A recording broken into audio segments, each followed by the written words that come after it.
রহমান 20 নম্বর সূরার 5 নম্বর আয়াতে আল্লাহ তাআলা বলেন, আল্লাহ আরশে আরোহণ করেছেন। আরশ আলাদা, কুরসি আলাদা।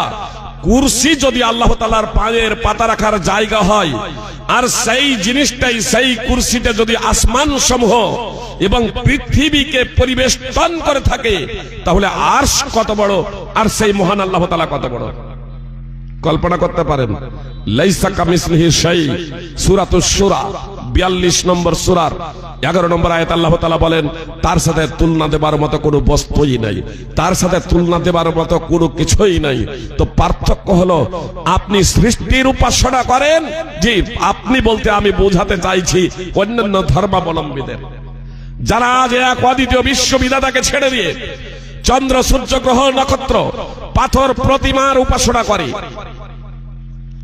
কথা মনোযোগ দিয়ে শুনবেন, ওই সব সৃষ্টির উপাসনা না করে সেই মহান আল্লাহ তাআলা এক অদ্বিতীয় আল্লাহর উপাসনা করেন। পৃথিবীতে যত নবী এবং রাসূল এসেছিলেন, এটাও জেনে রাখুন, ইসলামের প্রবর্তক মুহাম্মদ সাল্লাল্লাহু আলাইহি সাল্লাম নন। স্কুলে যেটা পড়ানো হয় যে ইসলামের প্রবর্তক মুহাম্মদ সাল্লাল্লাহু আলাইহি সাল্লাম, এটা ভুল। আমাদের সমাজে সাধারণভাবে আর বক্তাদের মাঝে, প্রচলিত বক্তাদের মুখ থেকে অনেক ভুলভাল জিনিস আমাদের সমাজে ছড়িয়ে গিয়েছে। অনেক সময় আমরা বলি, বা আপনারা শুনেছেন 18,000 মাখলুকাত, তাই তো?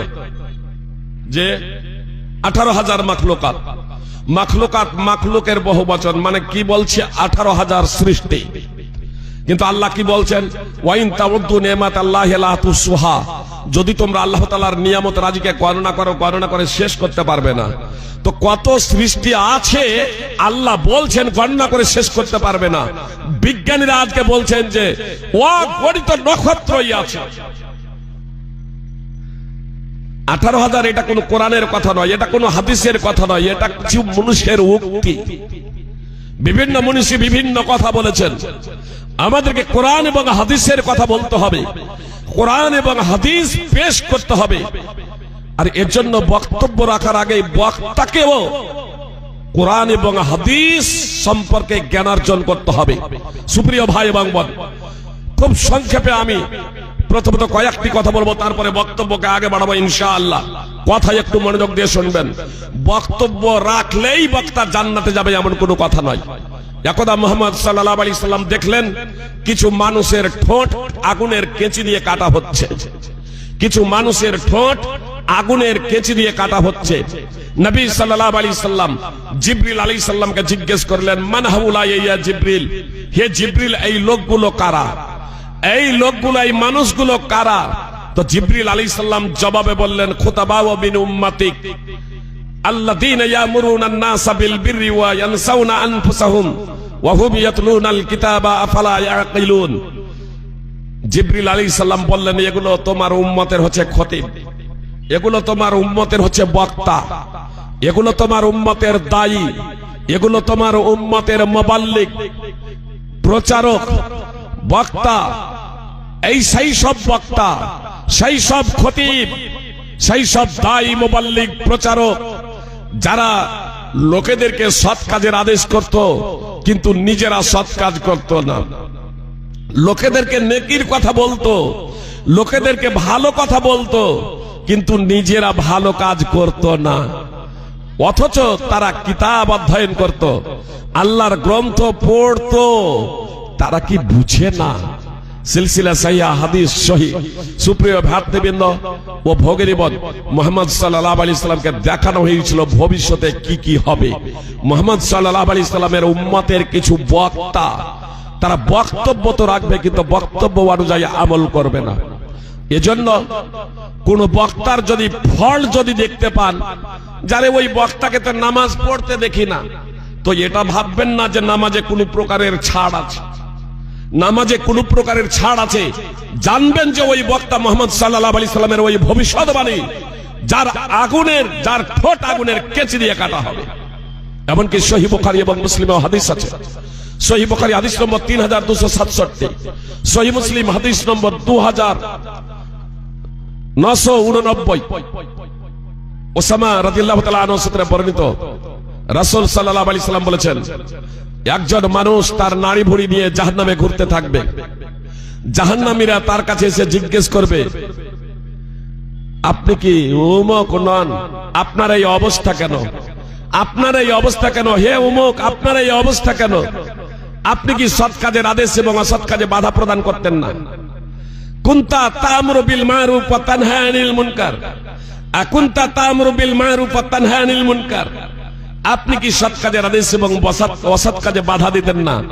তখন সে বলবে, হ্যাঁ আমি অমুক, আমি সৎ কাজের আদেশ করতাম কিন্তু নিজে সৎ কাজ করতাম না, আমি অসৎ কাজে পাপাচারে বাধা দিতাম কিন্তু আমি নিজেই পাপাচার করতাম। তো বক্তা তো জাহান্নামে যাবে এজন্যই যে বক্তা বক্তব্য অনুযায়ী আমল করেনি। কোরআন সুন্নাহর কথা বলেছে, দ্বীনের কথা বলেছে, কিন্তু ও দ্বীন অনুযায়ী চলেনি, এজন্য বক্তা জাহান্নামে। সুপ্রিয় ভক্তবৃন্দ ও ভগ্নীগণ, ওই বক্তা, কিছু বক্তা জর্দা খায়, গোল করে, নেশা সেবন করে, এজন্য ভাববেন না যে এগুলো বৈধ, এজন্যই তো বক্তা জাহান্নামে। শ্রোতা, এ শ্রোতা কেন জাহান্নামে? সুপ্রিয় ভক্তবৃন্দ ভগ্নীগণ, ওই যে ওই শ্রোতাগুলো যারা আছে, ওই শ্রোতাগুলো কারা? যারা বলছে আপনি কি উমুক নন, আপনি কি সৎ কাজের আদেশ করতেন না, আপনি কি অসৎ কাজে বাধা দিতেন না। আসলে ওরা ছিল ওই বক্তারই শ্রোতা, ওরা ছিল ওই বক্তারই শ্রোতা। তো বক্তা তো বক্তব্য অনুযায়ী আমল না করার কারণে জাহান্নামে। ওই লোকগুলো, শ্রোতাগুলো কেন জাহান্নামে?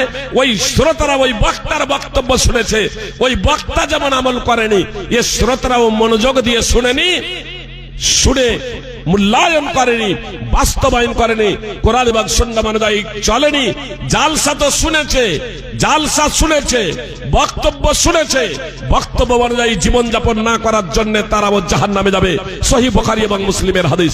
আল্লাহ তাআলা পবিত্র কোরআনে এই কথা বলেছেন, ওয়া ক্বালু লাউ কুননা নাসমাউ ওয়া নাকিলু মা কুননা ফি আসহাবিস সাঈর। জাহান্নামীরা বলবে, জাহান্নামীরা বলবে, যদি আমরা মনোযোগ দিয়ে শুনতাম, বুঝতাম, তাহলে আগুনের অধিবাসী হতাম না। সূরা মুলক 67 নম্বর সূরা 10 নম্বর আয়াত। আসুন আল্লাহ তাআলার কাছে প্রথমেই আশ্রয় প্রার্থনা করি, হে আল্লাহ, তুমি আমাদের সেই সব শ্রোতা এবং বক্তা হওয়া থেকে বিরত থাকো যারা বক্তব্য রাখবে এবং বক্তব্য শুনবে তারপরে ও জাহান্নামে যাবে। আল্লাহ তোমার কাছে একমাত্র আশ্রয়, কোনো বক্তব্য রাখার সুযোগ দিও না যে বক্তব্য রাখবো বাস্তবায়ন করব না, বক্তব্য শুনবো তার জীবনে বাস্তবায়ন করব না। হে আল্লাহ, এমনটি তুমি আমাদের করিও না, তোমার কাছে আশ্রয় প্রার্থনা করি। হে আল্লাহ, তুমি নিজ রহমতে আমাদেরকে ক্ষমা করে দাও, আমাদেরকে এমন তৌফিক দান করো, ক্ষমতা দান করো যে আমরা বক্তব্য রাখবো এবং বক্তব্য শুনবো এবং কোরআন এবং সুন্নাহকে বাস্তবায়ন করে তোমার সন্তুষ্টি অর্জনে ধন্য হব, পার্থিব জগতে সুখ শান্তি লভিব, কবরের শাস্তি থেকে পরিত্রাণ পাবো, মুক্তি পাবো এবং আখিরাতে মহা বিপদ আপদ থেকে মুক্তি পাবো, জাহান্নামের আগুন থেকে বেঁচে যাব, জান্নাত জান্নাতুল ফেরদাউস যাব। হে আল্লাহ, সেই সুযোগ এবং তৌফিক আমাদেরকে দাও, আমিন। যারা জালসাকে কেন্দ্র করে মেলা বসিয়েছেন, কথা তারাও একটু মনোযোগ দিয়ে শুনুন। সুপ্রিয় ভক্তবৃন্দ ভগ্নীগণ, মক্কার মুশরিকদের নীতি ছিল, মক্কার মুশরিকদের নীতি ছিল, যখন কোরআন তেলাওয়াত করবে মুহাম্মদ সাল্লাল্লাহু আলাইহি সাল্লাম, তখন তোমরা হইচই করবে, হট্টগোল করবে। আল্লাহ তাআলা তাদের কথা পবিত্র কোরআনে উল্লেখ করেছেন, ওয়া ক্বালাল্লাযীনা কাফারু লা তাসমাউ লিহাদাল কুরআনি ওয়ালগাউ ফীহি লাআল্লাকুম তাগলিবুন। কাফেররা বলতো তোমরা হইচই করো, হট্টগোল করো, তাহলে তোমরাই বিজয়ী হবে। জালসা দিয়েছেন বোতল বাড়ির জনগণ, কমিটি বৃন্দ। আল্লাহ তাদের পরিশ্রমকে কবুল করুন, তাদের নিয়াতকে কবুল করুন। আল্লাহ তাআলা তাদের বিনিময়ে তাদের জান্নাত দান করুন। তারা প্রচেষ্টা করেছেন যে মানুষ, আমরা নিজেরা কোরআন সুন্নাহর বাণী শুনবো, কোরআন সুন্নাহর বাণী শুনবো এবং কোরআন এবং সুন্নাহর বাণী শুনে আমরা আমল করব, লোকদেরকে শোনাবো যাতে আমরা পাথেয় সংগ্রহ করতে পারি। কিন্তু কোথা থেকে যে পাখি থাকে তারা সংবাদ পায়, মেলায় এসে বসে যায়। যে গতকালকেও এক জায়গায় ছিলাম, প্রচন্ড তারা প্রচেষ্টা করেছিল, যুবকের একটা টিম দীর্ঘ তাদের সাথে প্রতিবাদ করেছিল, কিন্তু তারা পেরে উঠেনি। অনেকটাই দমন করেছিল, অনেকটাই দমন করতে সক্ষম হয়েছিল, পুরোপুরি তারা বন্ধ করতে সক্ষম হয় নাই। আমাদের দোকান ভাইরা তারা যদি, যারা মেলা বসাচ্ছেন, তারা যদি জালসা কেন্দ্রিক যদি মেলা যদি না বসেন, তারা যদি উদ্যোগী হন, তাহলে ইনশাআল্লাহ বন্ধ। ভগিনীগণ, কথা একটু মনোযোগ দিয়ে শুনবেন, বিস্তারিত আলোচনা করার আজকে সময় নেই। আমি শুধু আপনাদেরকে এতটুকু বলি, কথা একটু বিবেক লাগাবেন, বুদ্ধি লাগাবেন। মদ বিক্রেতাকে দাঁড়ে দাঁড়ে যেতে হয় না, দরজায় দরজায় মানুষের যেতে হয় না। কি বলছেন? মদ বিক্রেতা কোথায় আছে, নেশাখোরেরা তাকে খুঁজে বের করে নেয়, ওই পাগলেরা তাকে খুঁজে বের করে নেয়। নেশাখোরেরা নেশাজাত দ্রব্য দাঁড়ে দাঁড়ে বিক্রি করতে যেতে হয় না, মাদকজাত দ্রব্য দাঁড়ে দাঁড়ে বিক্রি করতে যেতে হয় না, নেশাখোরেরা তাকে খুঁজে বের করে নেয়। কিন্তু দুধওয়ালাকে বাড়ির দরজায় দরজায় যেতে হয়। সবার নিকটে এই দুধ হলো উপকারী, স্বাস্থ্যসম্মত একটা খাবার, পুষ্টিজাত খাবার। তারপরেও এই দুধ বিক্রেতাকে মানুষের দ্বারে দ্বারে যেতে হয়, মানুষের দ্বারে দ্বারে যেতে হয়। আর মদ বিক্রেতাকে দ্বারে দ্বারে যেতে হয় না, আত্মগোপন করে থাকে। তারপরেও নেশাখোরেরা তাকে খুঁজে পেয়ে নেয়। জালসা কমিটির কাছে আমার বিনীত অনুরোধ, মানে এই জালসা বলে নয়, মানে সার্বিক ভাবে যত জালসা কমিটি আছেন, যারা জালসা দিবেন ভবিষ্যতে, যারা জালসা দেবেন, জালসা কমিটি, মাদ্রাসা কমিটি, ঈদগাহ কমিটি, যারা জালসা দেবেন, যারা সম্মেলন করবেন, যারা ইসলামিক প্রোগ্রাম করবেন, তারা কমিটি তৈরি করবেন, যুব কমিটি তৈরি করবেন, হ্যান্ডবিলে কঠোর ভাবে লিখে দিবেন, জালসা কেন্দ্রিক কোন প্রকারের 2-4-5 কিলোমিটারের মধ্যে কোন দোকানপাট বসতে দেওয়া হবে না। শুধু ওই জালসার আশেপাশেই না, 2-4-5 কিলোমিটারের মধ্যে কোন প্রকারের দোকানপাট বসতে দেওয়া হবে না। এবং এ বিষয়ে আমাদের সার্বিকভাবে সমস্ত মুসলিমদের, সমস্ত মানবতাবাদী শান্তিকামী ব্যক্তিদের এ বিষয়ে সক্রিয় এবং সাহায্য সহযোগিতা একান্তভাবে কাম্য। সুপ্রিয় ভ্রাতৃবৃন্দ, ভগ্নীগণ, আমি বিজনেসের বিরোধিতা করছি না, বৈধ বিজনেসের আমি বিরোধিতা করছি না। তবে যেখানে ইসলাম প্রচারে প্রতিবন্ধকতা সৃষ্টি করে, সেখানে অবশ্যই আমি প্রতিবাদ করি। জি, আমি বললাম মদ বিক্রেতাকে যেতে হয় না, কিন্তু দুধ বিক্রেতাকে প্রত্যেক বাড়ির বাড়িতে যেতে হয় দুধ দেওয়ার জন্য। আপনারা জানেন ফল বিক্রেতাকে বাড়ি বাড়ি যেতে হয়, ফল বিক্রেতাকে বাড়ি বাড়ি যেতে হয়। কোরআন এবং সুন্নাহর আলোচনা করার জন্য হ্যান্ডবিল করা হয়েছে, মসজিদে ঘোষণা হয়েছে, পাবলিসিটি করা হয়েছে, বিভিন্ন জায়গা থেকে ভালো ভালো আলোচক নিয়ে আসা হয়েছে। তারপরেও সাপুড়ের কাছে যত লোক থাকে, নর্তকী আসলে সেখানে যত লোক জমা হয়, এই জালসাগুলোতে লোক জমা হয় না কেন জানেন? আপনার ওই নর্তকী যেখানে থাকে, সাপুড়ে যেখানে সাপ খেলায়, যেখানে বাঁদর নাচ হয়, যেখানে আপনার মেলা হয়, শরীয়ত বিরোধী কার্যকলাপ হয়, শয়তানের সেখানে অবস্থান ঘটে। আর শয়তান নারীদেরকে সুশোভিত করে পেশ করে, আর সেখানে যুবক এবং যুবতীরা ধাক্কা ধাক্কি করে, পুরুষ এবং মহিলারা সেখানে ধাক্কা ধাক্কি করে, পাপাচার হয়। দেখেন সেই জায়গাতে আপনার যুবক এবং যুবতীদের ভিড়। আমার বন্ধুদেরকে বলবো, আপনার অন্তর যদি পাপী যদি না হয়, আপনার অন্তরে যদি ঈমান থেকে থাকে, যুবক ভাই আপনাদের অন্তরে যদি ঈমান থেকে থাকে, ও পুরুষ তুমি যদি প্রকৃত পুরুষ হও, স্বামী তুমি যদি তোমার আত্মমর্যাদা থাকে, তাহলে তোমার স্ত্রী ওই মেলাতে থাকবে মানে, পরপুরুষের গায়ে ধাক্কা মারবে মানে, তুমি যদি বাবা হও মেয়ের, তোমার আত্মমর্যাদা নেই। একজন সাহাবী, খন্দকের যুদ্ধ চলছে সুপ্রিয় ভ্রাতৃবৃন্দ ভগ্নীগণ, আর তার বাড়ি যাচ্ছে, বাড়ির দিকে তার মন টানা। মুহাম্মদ সাল্লাল্লাহু আলাইহি সাল্লাম বুঝলেন যে এ একটু বাড়ির দিকে মনে হচ্ছে যেন বাড়ি যাবে। কি ব্যাপার, বাড়ি যাবে নাকি? নতুন বিয়ে করেছে তো বাড়ি যাবে নাকি? বলছে আল্লাহ রাসূল নতুন বিয়ে করেছি। তো যাও বাড়ি থেকে একটু ঘুরে এসো। বাড়িতে যাচ্ছেন আর দেখছেন যে তার স্ত্রী দরজায়, তার মিটার একেবারে টকবক করে ফুটতে শুরু করে দিয়েছে, তার রক্ত মিটার হাই পাওয়ার হয়ে গেছে। তার স্ত্রীকে দেখে হাতে বর্ষ রয়েছে, আত্মমর্যাদা দেখুন, তার গায়রাত দেখুন, যে স্ত্রী দরজায় দাঁড় হয়ে কেন থাকবে, দরজায় কেন দাঁড় হয়ে থাকবে? তিনি সঙ্গে সঙ্গে একদম রেগে লাল, কি ব্যাপার? বলছে রাখবেন না আপনি। তার স্ত্রী বলছে আপনি রাখবেন না, আগে ঘরে প্রবেশ করে দেখুন যে ঘরে কি আছে। ঘরের বিছানায় গিয়ে দেখছেন তো একবারে লম্বা হয়ে শুয়ে আছে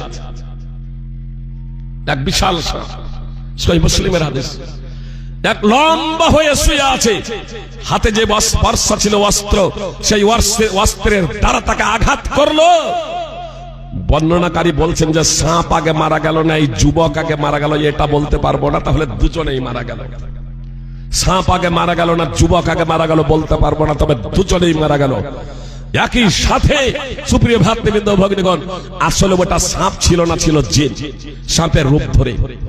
বাড়িতে অনেক সাপ জিন অনেক সময় অনেক রূপ ধারণ করতে পারে, অনেক রূপ ধারণ করতে পারে। সুপ্রিয় ভ্রাতৃবৃন্দ ভগ্নীগণ, এজন্য বাড়িতে যদি সাপ যদি থাকে ডাইরেক্ট আপনি মেরে দেবেন না। আপনি বলবেন যদি সাপ যদি হও, জিন যদি হও, চলে যাও। একবার দুইবার তিনবার বলার পরেও যদি না যায়, তাহলে তখন আপনি তার ব্যবস্থা নেবেন, তার আগে নয়। আত্মমর্যাদা দেখুন সাহাবীর। সুপ্রিয় ভ্রাতৃবৃন্দ ভগ্নীগণ, যে দরজায় দাঁড়িয়ে আছে তাই তার গায়রাত এবং আত্মমর্যাদা। আমি এবং আপনি কেমন বাবা যে আমার এবং আপনার স্ত্রী এবং মেয়ে ওই যুবকের সাথে ওই মেলায় গিয়ে ধাক্কা ধাক্কি করবে? আপনি মার্কেট করতে জানেন না, জিলাপি কখনো খাইনি, আপনার ফুচকা কখনো খাইনি, মিষ্টি কখনো খাইনি, কিসের প্রয়োজন? কেন সেই জায়গায় যাবে? সুপ্রিয় ভ্রাতৃবৃন্দ ভগ্নীগণ, যারা কথা শুনছেন তাদের কাছে আমার বিনীত অনুরোধ, আপনারা চলে আসুন। বলবেন ফাইজি সাহেব আপনি রাখছেন কেন? মুহাম্মদ সাল্লাল্লাহু আলাইহি ওয়াসাল্লাম শরীয়ত বিরোধী কার্যকলাপ দেখলে চোখ লাল হয়ে যেত, যে চোখ লাল হয়ে যেত। আবার না, আমি আপনাদেরকে চরম ভালোবাসি বলে এই কথাগুলো বললাম, আমি আপনাদেরকে চরম ভালোবাসি বলে এই কথাগুলো বললাম। সত্যি আপনাদেরকে আমি ভালোবাসি। আপনাদের সুপ্রিয় ভাই এবং বোন, বোতলবাড়ি মানুষের মানুষ, বোতলবাড়ি গ্রামের এবং আশপাশের যে সমস্ত মানুষ আছেন, আমার জীবনের এখানকার লোকদের মনে আছে কিনা আমি বলতে পারবো না, তবে আমার একেবারে যৌবন মানে পড়ে আসার পরে পরেই বোতলবাড়ি এই এলাকায় পদার্পণ করেছিলাম, মসজিদে প্রোগ্রাম করেছিলাম, দাওয়াতি প্রোগ্রাম। সেই লক্ষ্য এবং উদ্দেশ্যে আমি আপনাদের অত্যন্ত হিতাকাঙ্ক্ষী, অত্যন্ত আপনাদের ভালোবাসি, চরম ভালোবাসি। কতটা ভালোবাসি এ কথা আমি বলতে পারবো না, জি আপনাদের ভালোবাসি। তবে এই ভালোবাসা ততক্ষণই থাকবে আলা আখিল্লাহু ইয়াউমাইদিন বাদহুম লিবাদিন আদুউন ইল্লাল মুত্তাকিন। দক্ষিণ 24 পরগনায় ফুলবাড়ি 28 ফুলবাড়িতে মাযহাবিরা আমাকে একবার ঘেরাও করেছিল, 8 ঘন্টা ঘেরাও ছিলাম। আমাকে ফিতনাবাজ বলে ঘেরাও করেছিল যে এ হচ্ছে ফিতনাবাজ। 5 গাড়ি পুলিশ এসেছিল। যিনি এই পুলিশ পাঠিয়েছিলেন তিনি আবার একজন হিন্দু। উনি বিভিন্ন জায়গায় আমার বক্তব্য শুনতে যেতেন। উনি বলেছিলেন ফাইজি সাহেবের সাথে আমাকে একবার সাক্ষাৎ করাবেন। দক্ষিণ দিনাজপুরের মাস্টার আলতাফ হোসেনকে বলেছিলেন। পরবর্তীতে আমি যখন সম্মেলনে যাই, মাস্টার আলতাফ হোসেনে উনাকে জানালেন, উনার বাড়িতেই সাক্ষাৎ করলেন। তারপরে উনি বলছেন আপনাকে আমি চরম ভালোবাসি, আমি হিন্দু, কিন্তু আপনার জন্য আমি পুলিশ পাঠিয়েছিলাম বলে মাযহাবিরা বলে আহলে হাদিস, কিন্তু আমি হিন্দু। তা আপনাকে চরম ভালোবাসি, বিভিন্ন জায়গায় আপনার বক্তব্য শুনতে যাই। উনি বললেন, আমি বললাম আপনি যখন আমাকে ভালোবাসেন, আমি কিন্তু মুখে শুধু ভালোবাসি এ কথা বললে বেয়াদবি হবে। আপনি ভালোবাসেন, আমিও ভালোবাসি, কিন্তু এই ভালোবাসাটা দুনিয়াতেই শেষ হয়ে যাবে। আল্লাহ বলছেন, আমি বলছি না, বিশ্ববিধাতা বলছেন আল আখিল্লাহু ইয়াউমাইদিন বাদহুম লিবাদিন আদুউন ইল্লাল মুত্তাকিন। সেই দিন কিয়ামতের দিনে অন্তরঙ্গ বন্ধু একে অপরের চরম শত্রু হয়ে যাবে। পরহেজগার ছাড়া, মুত্তাকি ছাড়া, সংযমশীল ছাড়া, আল্লাহ তাআলার বিধিনিষেধ মেনে চলা ছাড়া। অতএব আপনি যদি ঈমান আনয়ন না করেন, এক অদ্বিতীয় বিশ্ববিধাতার উপর আস্থা নিয়ে না আসেন, আপনি যদি এক অদ্বিতীয় বিশ্ববিধাতাকে এই সত্য উপাস্য হিসেবে গ্রহণ না করেন, পৃথিবীতে যত উপাস্য আছে বা আসমানে আল্লাহ ছাড়া যে কেউ আছে, সমস্ত যাদের উপাসনা করা হয় তাদেরকে যদি বাতিল উপাস্য হিসেবে আপনি আখ্যায়িত না করেন, তাহলে নরকে যেতে হবে। এই বন্ধুত্ব আমার এবং আপনার টিকবে না। এই দুনিয়াতে তো টিকতে পারে, কিন্তু মৃত্যু যখনই হয়ে যাবে একে অপরের চরম শত্রু হয়ে যাব। এজন্য আমি আপনাকে বলি, তবে আপনার স্বাধীনতা আছে। অন্যান্য অমুসলিম যারা আছেন তাদের আমি এ কথা বলি, মুসলিম যারা আছেন তাদের আমি এ কথা বলি, স্বাধীনতা আছে। অমুসলিম ভাই, আপনাদের স্বাধীনতা আছে। লা ইকরাহা ফিদ্দিন কাদ তাবায়্যানা রুশদু মিনাল গায়। ধর্মে বাধ্যবাধকতা নেই। সত্য মিথ্যা থেকে, হিদায়াত গুমরাহি থেকে আলাদা হয়ে গেছে, পৃথক হয়ে গেছে। অতএব যে চাই দিনে ইসলামে দীক্ষিত হোক। দিনে ইসলাম সার্বজনীন দিন। যারা পরিত্রাণ চাই, যারা মুক্তি চাই, আলহামদুলিল্লাহ। সেই ভাই তিনি বলেছিলেন যে আপনি দোয়া করুন। আর যে মাযহাবীরা আমাকে ঘেরাও করেছিল ফিতনাবাজ বলে, থানাতে কমপ্লেন পর্যন্ত করেছিলেন, আপনারা খবর নেবেন 28 বুড়ি দিঘিতে গোটা গ্রাম কোরআন এবং সুন্নাহর অনুসারী হয়ে গেছে আলহামদুলিল্লাহ। 2 মাস পরে যারা ফিতনাবাজ বলে থানাতে কমপ্লেন করেছিলেন তারা পর্যন্ত পরিবর্তন হয়ে গেলেন। আমার হাত ধরে যিনি নেতৃত্ব দিয়েছিলেন বলেছিলেন, আপনাকে চিনতে পারিনি, ক্ষমা করবেন। চিনতে পারিনি, ক্ষমা করবেন। সুপ্রিয় ভ্রাতৃবৃন্দ ও ভগিনীগণ, আমি বলেছিলাম আমি রাগই করিনি, আমি রাগই করিনি। আমি আপনার জপরে কোন প্রকারের রাগ করিনি, কোন প্রকারের দুঃখ করিনি, বরং আপনার হেদায়াতের জন্য আল্লাহর কাছে দোয়া করেছি।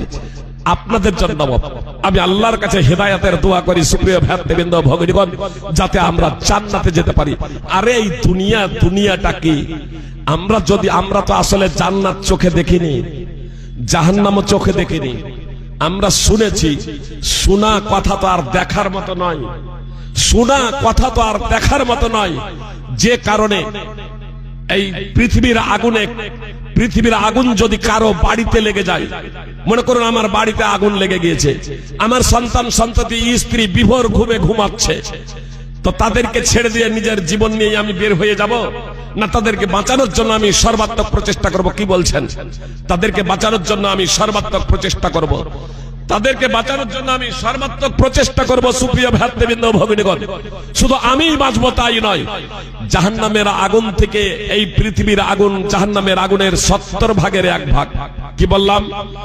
জাহান্নামের আগুনের যে তীক্ষ্ণতা, জাহান্নামের আগুনের যে প্রখরতা, জাহান্নামের আগুনের যে তীব্রতা, সেই তীব্রতা প্রখরতা থেকে পৃথিবীর আগুন 70 ভাগের 1 ভাগ।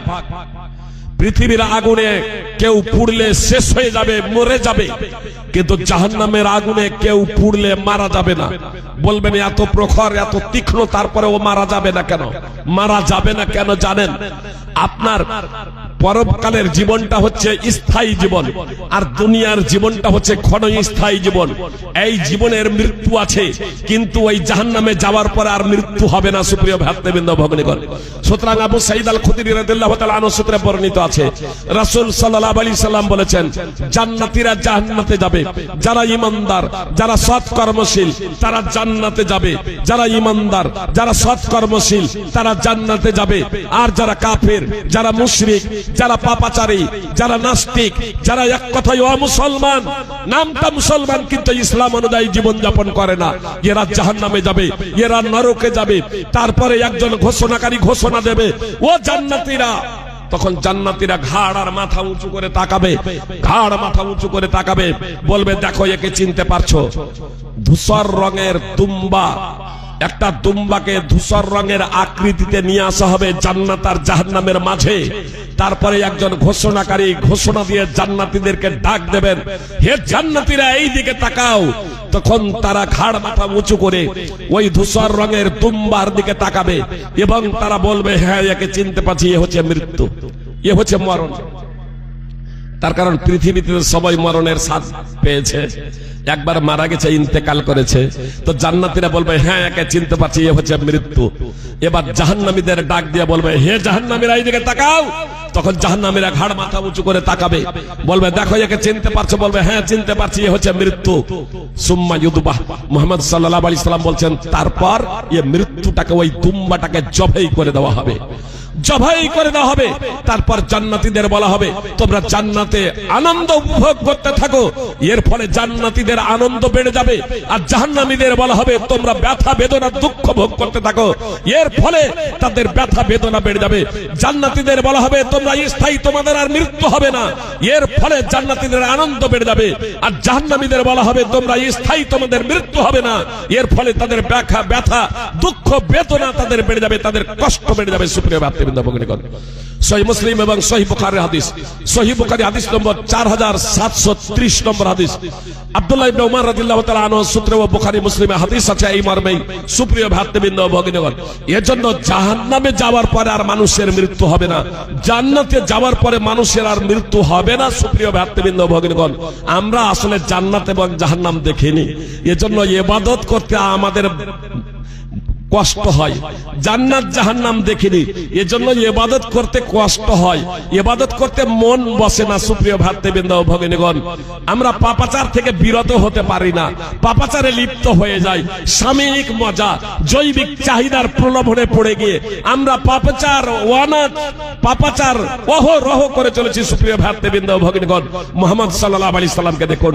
মুহাম্মদ সাল্লাল্লাহু আলাইহি সাল্লাম যেহেতু জান্নাত এবং জাহান্নাম দেখেছিলেন, মুহাম্মদ সাল্লাল্লাহু আলাইহি সাল্লামকে জান্নাত দেখানো হয়েছিল, মুহাম্মদ সাল্লাল্লাহু আলাইহি সাল্লামকে জাহান্নাম দেখানো হয়েছিল। তো মুহাম্মদ সাল্লাল্লাহু আলাইহি সাল্লাম কত ইবাদত করতেন জানেন? তার আগের এবং পরের সব গুনাহ মাফ, আগের পরের সব গুনাহ মাফ। সূরা ফাতিহা আল্লাহ তাআলা এই কথা উল্লেখ করেছেন যে মুহাম্মদ তোমার আগের পরের সব গুনাহ মাফ করে দিলাম। আল্লাহ মুহাম্মদ সাল্লাল্লাহু আলাইহি সাল্লামের আগের পরের সব গুনাহ মাফ করে দিয়েছেন। তারপরে কত ইবাদত করেন জানেন? আনাস বিন মালিক রাদিয়াল্লাহু তাআলা আনহু সূত্রে হাদিস বর্ণিত আছে, সেই হাদিসে রাসূল সাল্লাল্লাহু আলাইহি সাল্লাম বলেছিলেন একটা প্রেক্ষাপটে, আমা ওয়াল্লাহি ইন্নী লাখশাকুম লিল্লাহ ওয়া আতকাকুম লা, জেনে রাখো আল্লাহর কসম করে বলছি নিশ্চয় আমি সব থেকে বেশি আল্লাহকে ভয় করি এবং সব থেকে বেশি আল্লাহর ইবাদত করি, সব থেকে বেশি আল্লাহর অনুগত। সহিহ বুখারী হাদিস নম্বর 5063 এবং সহিহ মুসলিম হাদিস নম্বর 1401। মুহাম্মদ সাল্লাল্লাহু আলাইহি সাল্লাম আল্লাহকে সব থেকে বেশি ভয় করতেন, সব থেকে বেশি ইবাদত করতেন। কত ইবাদত করতেন জানেন? 5 ওয়াক্তের নামাজ তো 5 ওয়াক্তের নামাজ, তাহাজ্জুদের নামাজ, বলবেন তাহাজ্জুদের নামাজ যত অনেক পড়ি, জি অনেকেই পড়েন। রাসূল সাল্লাল্লাহু আলাইহি সাল্লাম কতক্ষণ ধরে পড়তেন জানেন? মুগিরা বিন শুবা রাদিয়াল্লাহু তাআলা আনহু বলছেন, বিখ্যাত সাহাবী, নবী সাল্লাল্লাহু আলাইহি সাল্লাম রাতে কিয়ামুল লাইল করতেন, তাহাজ্জুদের নামাজ পড়তেন, হাত্তা তারিমা, মুহাম্মদ সাল্লাল্লাহু আলাইহি সাল্লামের পা দুখানা ফুলে যেত। মুহাম্মদ সাল্লাল্লাহু আলাইহি সাল্লামকে বলা হলো, আপনি এত কষ্ট করেন কেন? আপনার তো আগের পরের সব গুনাহ মাফ। মুহাম্মদ সাল্লাল্লাহু আলাইহি সাল্লাম বলেছিলেন, আফালা আকুনু আবদান শাকুরা, আমি কি আল্লাহর কৃতজ্ঞশীল বান্দা হব না? সহিহ বুখারী হাদিস নম্বর 4836, সহিহ মুসলিমে হাদিস আছে, সহিহ বুখারীর পরের হাদিস 4837 নম্বর হাদিস এবং সহিহ মুসলিমে হাদিস আছে আয়েশা রাদিয়াল্লাহু তাআলা আনহা থেকে। আয়েশার বর্ণনায় রয়েছে, হাত্তা তাতাফাত্তারা কাদামা, রাসূল সাল্লাল্লাহু আলাইহি সাল্লামের পদযুগল ফেটে যেত, পা দুখানা ফেটে যেত। রাসূল সাল্লাল্লাহু আলাইহি সাল্লামের এত দীর্ঘ সময় ধরে নামাজ আদায় করতেন। আয়েশা রাদিয়াল্লাহু তাআলা আনহা বললেন, আল্লাহ রাসূল আপনি এমনটি করেন কেন? অর্থাৎ এত কষ্ট করেন কেন? আপনার তো আগের পরের সব গুনাহ মাফ। তো রাসূল সাল্লাল্লাহু আলাইহি সাল্লাম বলেছিলেন, আফালা উহিব্বু আন আকুনা আবদান শাকুরা, আমি কি আল্লাহ তাআলার কৃতজ্ঞশীল বান্দা হওয়া পছন্দ করব না? সুপ্রিয় ভাই এবং বোন, মুহাম্মদ সাল্লাল্লাহু আলাইহি সাল্লামের অগ্র পশ্চাতের গুনাহ মাফ, তারপরে ওই এত ইবাদত করেন কেন? তিনি যে দেখেছেন জান্নাত, তিনি যে দেখেছেন জাহান্নাম, জাহান্নামের ভয়াবহ পরিণতি দেখেছেন, জান্নাতের নিয়ামত রাজি দেখেছেন। সুপ্রিয় ভাতৃবৃন্দ ভগ্নীগণ, এই দুনিয়ার জীবনটা ক্ষণস্থায়ী, এর পরেই তো আপনার স্থায়ী জীবন আছে। এজন্য মুহাম্মদ সাল্লাল্লাহু আলাইহি সাল্লাম কত কঠোর পরিশ্রম করে চলেছেন। দেখুন, এখন মা আয়েশা রাদিয়াল্লাহু তাআলা আনহার বিছানায় শুয়ে আছেন। জি, রাসূল সাল্লাল্লাহু আলাইহি সাল্লামের অনেক স্ত্রী ছিলেন আর বাড়ি বাড়ি তাদের কাছে থাকতেন। আয়েশার বাড়িতে আয়েশা রাদিয়াল্লাহু তাআলা আনহা একমাত্র কুমারী, রাসূল সাল্লাল্লাহু আলাইহি সাল্লামের অর্ধাঙ্গিনী, তার বিছানায় শুয়ে আছেন। আর আয়েশা রাদিয়াল্লাহু তাআলা আনহাকে হঠাৎ রাতে বলছেন, রাতের এক গভীর অংশ বলছেন, জারিনি আতাআব্বাদুল লাইলাতা লিরাব্বি, হে আয়েশা তুমি আমাকে ছাড়ো, রাতের এই মুহূর্তে আমি আমার প্রতিপালকের ইবাদতের জন্য আমি দাঁড়াবো, আমাকে আমার প্রতিপালকের ইবাদতের জন্য তুমি আমাকে ছেড়ে দাও। এক বিছানায় শুয়ে আছেন। আয়েশা রাদিয়াল্লাহু তাআলা আনহা বলছেন, আমার মা বোনেরা কথা খুব মনোযোগ দিয়ে শুনুন, একটা পরিবারে শান্তি শৃঙ্খলা প্রতিষ্ঠিত হতে পারে, স্বামী এবং স্ত্রী উভয়ে যদি উভয়কে প্রাধান্য দেয় এবং উভয়ে যদি উভয়ের সন্তুষ্টি কামনা করে, সুপ্রিয় ভাতৃবৃন্দ ভগিনীগণ, আল্লাহ রাসূল সাল্লাল্লাহু আলাইহি সাল্লাম সোজা দাঁড়িয়ে যেতে পারেন, কিন্তু দাঁড়িয়ে যাচ্ছেন না। মা আয়েশার কাছ থেকে অনুমতি চাচ্ছেন। মা আয়েশাকে বলছেন, জারিনি আতাব্বাতুল লাইলাতি রব্বি, আয়েশা তুমি আমাকে ছাড়ো, আমি আমার প্রতি দাঁড়িয়ে যেতে পারেন, কিন্তু দাঁড়িয়ে যাচ্ছেন না। আয়েশার কাছে অনুমতি চাইছেন, আয়েশার কাছে অনুমতি চাইছেন। আয়েশা রাদিয়াল্লাহু তাআলা আনহা বলছেন, ওয়াল্লাহি ইন্নী উহিব্বু কুরবাক, আল্লাহর কসম করে বলছি, হে আল্লাহর রাসূল, আমি আপনার নৈকট্য চাই, আমি আপনার সাহচর্য চাই, আমি আপনার সাথে এক বিছানায় শুয়ে থাকতে চাই। আমার ইচ্ছা, আমার বাসনা, আমার কামনা, আল্লাহর কসম করে বলছি আমি এটা পছন্দ করি যে আপনি আমার সাথে আমার বিছানায় থাকুন। ওয়া উহিব্বু ওয়া ইন্নী উহিব্বু মা সাররাক, কিন্তু আমি এটাও পছন্দ করি যা আপনাকে আনন্দ দেয় তা আমি পছন্দ করি, যা আপনি যাতে আপনি খুশি হবেন সেই জিনিসটাও আমি পছন্দ করি, আপনার জন্য যা আনন্দদায়ক সেই জিনিসটাও আমার পছন্দনীয়। অতএব আপনার জন্য যদি এটা আনন্দদায়ক হয়, আপনার জন্য যদি এটা খুশির বিষয় হয়, রাত্রের এই গভীর অংশে আপনি আপনার প্রতিপালকের জন্য ইবাদতে মগ্ন হয়ে যাবেন। লোকজন ঘুমাচ্ছে, নির্জন রাতে মহান আল্লাহর ইবাদতে মশগুল হবেন রাসূল সাল্লাল্লাহু আলাইহি সাল্লাম। আয়েশা বলছেন, আল্লাহর রাসূল এই মুহূর্তে আপনার যদি ইচ্ছা হয় যে আপনি এই মুহূর্তে আপনি দাঁড়াবেন আর আল্লাহর ইবাদতে আপনি রত হয়ে যাবেন, আল্লাহর ইবাদতে মশগুল হয়ে যাবেন, এটাই যদি আপনার জন্য আনন্দদায়ক হয়, এটা যদি আপনার জন্য খুশির বিষয় হয়, তাহলে আমার ব্যক্তিগত খুশিকে বিসর্জন দিয়ে যা আপনার জন্য আনন্দদায়ক সেই জিনিসটাকে আমি পছন্দ করি। অতএব আপনি দাঁড়িয়ে যান, আপনি দাঁড়িয়ে যান। দেখুন মা আয়েশা রাদিয়াল্লাহু তাআলা আনহা কি বলছেন, তার জন্য দুটোই আপনার পছন্দনীয় জিনিস। তার ব্যক্তিগত পছন্দ যে তার বিছানায় আল্লাহ রাসূল শুয়ে থাকুন, তার পার্শ্বে থাকুন, তার সাহচর্য চান, তার নৈকট্য চান, কিন্তু সাথে সাথে এটাও চান যে আল্লাহ রাসূল সাল্লাল্লাহু আলাইহি সাল্লামের যা পছন্দনীয়, আল্লাহ রাসূল সাল্লাল্লাহু আলাইহি সাল্লামকে যা আনন্দ দিবে সেই জিনিসটাও আমি পছন্দ করি। এজন্য বলছেন আল্লাহ রাসূল আপনি দাঁড়িয়ে যান।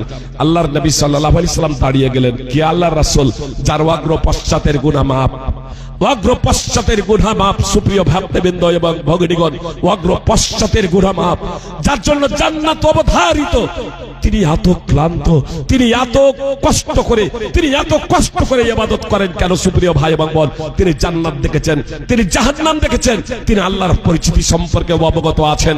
সেই মুহাম্মদ সাল্লাল্লাহু আলাইহি সাল্লাম নামাজে দাঁড়িয়ে গেলেন, ফালাম ইয়াজাল ইয়াবকি, অব্যাহত ধারায় ক্রন্দন করে চলেছেন, হাত্তা বাল্লা লিহিয়াতুহু, অবশেষে মুহাম্মদ সাল্লাল্লাহু আলাইহি সাল্লামের দাড়ি ভিজে গেল। ফালাম ইয়াসাল ইয়াবকি, মুহাম্মদ সাল্লাল্লাহু আলাইহি সাল্লাম অব্যাহত ধারায় ক্রন্দন করতে আছেন, হাত্তা বাল্লালাত, অবশেষে মুহাম্মদ সাল্লাল্লাহু আলাইহি সাল্লামের অশ্রু দ্বারা মাটি সিক্ত হয়ে গেল, মুহাম্মদ সাল্লাল্লাহু আলাইহি সাল্লামের চোখের পানি দ্বারা মাটি ভিজে গেল। ফজরের সময় হলে বেলাল রাদিয়াল্লাহু তাআলা আনহু এলেন, আজান দিচ্ছেন, আল্লাহু আকবার, আল্লাহু আকবার। আজান শেষে দেখছেন মুহাম্মদ সাল্লাল্লাহু আলাইহি সাল্লাম ক্রন্দন করছেন। আল্লাহ রাসূল সাল্লাল্লাহু আলাইহি সাল্লামের কাছে গিয়ে বেলাল বলছেন, আল্লাহ রাসূল লিমা তাবকি, আপনি ক্রন্দন করেন কেন? আল্লাহ তো আপনার আগের পরের সব গুনাহ মাফ করে দিয়েছেন। তো মুহাম্মদ সাল্লাল্লাহু আলাইহি সাল্লাম বললেন, আফালা আকুনু আবদান শাকুরা, আমি কি আল্লাহর কৃতজ্ঞশীল বান্দা হব না? আমি কি আল্লাহর কৃতজ্ঞশীল বান্দা হব না? তারপরে মুহাম্মদ সাল্লাল্লাহু আলাইহি সাল্লাম বললেন, রাত্রে আমার উপরে আয়াত অবতীর্ণ হয়েছে, ওয়াইলুল লিমান কারাহা ওয়া লাম ইয়াতাফাক্কার ফিহা, যে এই আয়াত পড়বে অথচ চিন্তা ভাবনা করবে না, যে কোরআনের আয়াত পড়বে অথচ চিন্তিত হোক, তার জন্য ধ্বংস, তার জন্য দুর্ভোগ। সুপ্রিয় ভাতৃবৃন্দ ভগিনীগণ, হাদিস সহিহ ইবনে হিব্বান, হাদিস নম্বর 620। এই প্রেক্ষাপটে মুহাম্মদ সাল্লাল্লাহু আলাইহি সাল্লাম আলে ইমরান 3 নম্বর সূরার 190 নম্বর আয়াত তেলাওয়াত করেছিলেন। কোন বর্ণনায় আছে সূরা আলে ইমরানের 190 এবং 191 নম্বর আয়াত তেলাওয়াত করেছিলেন।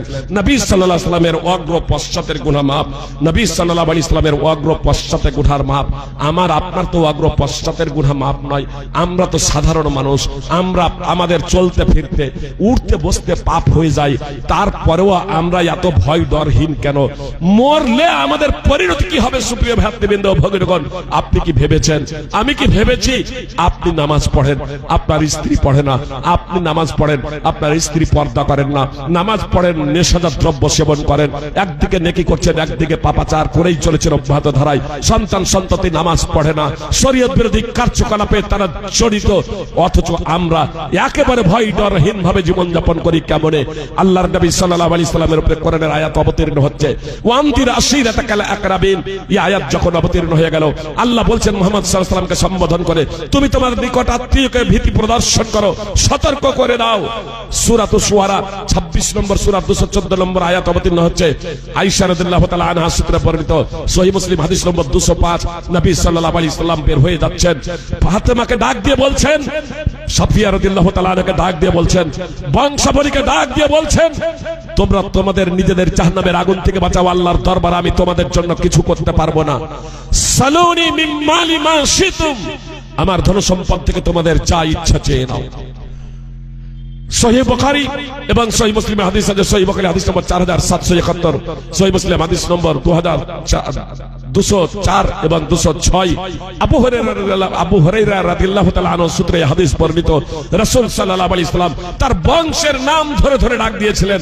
আব্বাস রাদিয়াল্লাহু তাআলা আনহুকে বলেছিলেন, চাচা যান নিজেকে বাঁচান, আমি আপনার জন্য কিছু করতে পারবো না।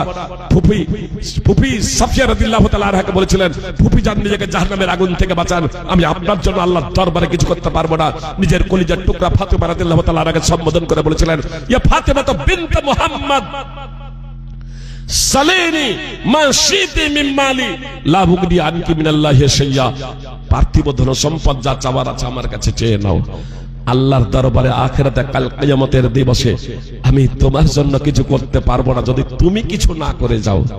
যদি তুমি তোমার ঈমান সঠিক না করে দাও, তোমার আকীদা সঠিক না করে দাও, তুমি যদি সৎ কর্ম করে না দাও, নবী রাসূলের সম্রাট মুহাম্মদ সাল্লাল্লাহু আলাইহি সাল্লাম বলছেন, লা বুগনি আনকি মিনাল্লাহি শাইয়া, আমি তোমার জন্য কিছু করতে পারবো না। আর আপনারা ভেবেছেন মুলবি সাহেব রেখেছি, তিনি একটু নামাজ পড়িয়ে দিবেন, দোয়া করে দিবেন, মুক্তি পেয়ে যাব। এমন যদি হয় তাহলে মূর্খের জগতে বাস করছেন। সুপ্রিয় ভাই এবং বোন, আব্দুল্লাহ বিন উবাই বিন সালুলের মতো ব্যক্তিরা শুধু জুমার নামাজি ছিলেন না, আপনার জোহর আসরের তারা নামাজ পড়তো, সিংহভাগ নামাজ পড়তো, ফাঁকি দিত তো রাত্রে গভীর অন্ধকারে ফাঁকি দিত ইশার এবং ফজরের নামাজে। এই আব্দুল্লাহ বিন উবাই বিন সালুলের জানাজার নামাজ মুহাম্মদ সাল্লাল্লাহু আলাইহি সাল্লাম পড়েছিলেন, তার জন্য ক্ষমা প্রার্থনা করেছিলেন, তার জন্য ক্ষমা প্রার্থনা করেছিলেন। সূরা তওবা 9 নম্বর সূরার 84 নম্বর আয়াত অবতীর্ণের আগে এই আয়াত যখন অবতীর্ণ হয়ে গেল, তখন আব্দুল্লাহ বিন উবাই বিন সালুলের মতো ব্যক্তিদের উপরে জানাজার নামাজ পড়া নিষেধ হয়ে গেল, আর তাদের মতো ব্যক্তিদের জানাজার নামাজ পড়া যাবে না। বলার লক্ষ্য এবং উদ্দেশ্য হলো, মুহাম্মদ সাল্লাল্লাহু আলাইহি সাল্লাম আব্দুল্লাহ বিন উবাই বিন সালুলের নকল মুসলমানের মুনাফিকের জানাজার নামাজ পড়লেন, আল্লাহর কাছে ক্ষমা প্রার্থনা করলেন। এ জানাজার নামাজের মাধ্যমে আব্দুল্লাহ বিন উবাই বিন সালুল বিন্দু মাত্র উপকৃত হবে না, বিন্দু মাত্র লাভবান হবে না। তো আপনি যদি কাফের হয়ে মারা যান, আপনি যদি মুশরিক হয়ে মারা যান, আপনার ছেলে মেয়ে যদি কাফের আর মুশরিক হয়ে মারা যান, আর দেশের সব থেকে ভালো ভালো আলেম গালা এসেও যদি তার জানাজার নামাজ পড়ে, লাভটা কি হবে? ওই বেঞ্জাতের লাভ কি হবে? আর ওই বেনামাজি যদি জানাজার নামাজি পড়ে, তাহলে ওই বেনামাজির জানাজাতে ওই মাইয়াতেরই বা লাভ কি হবে? এজন্য আমার ঈদগাহে, আমার জুমার খুতবায়, আমার ঈদগাহের খুতবায় আমি ঘোষণা দিয়েই রেখেছি, আমি যদি মারা যাই, কোন বেনামাজি যাতে আমার জানাজার নামাজে অংশগ্রহণ না করে, সে যে কেউ হোক না কেন। আর কোন বেনামাজি যদি মারা যায়, তাহলে তার জানাজার নামাজে আমি অংশগ্রহণ করব না, ইনশাআল্লাহ করি না। যখন থেকে আমি বিষয়টা বুঝেছি, জেনেছি, সুপ্রিয় ভাই এবং বোন, আপনাদের ভালোবাসি বলেই এ কথা বলছি। জন্মের ভিত্তিতে আমরা সবাই সমান। টাইম যেহেতু নেই, টাইম প্রায়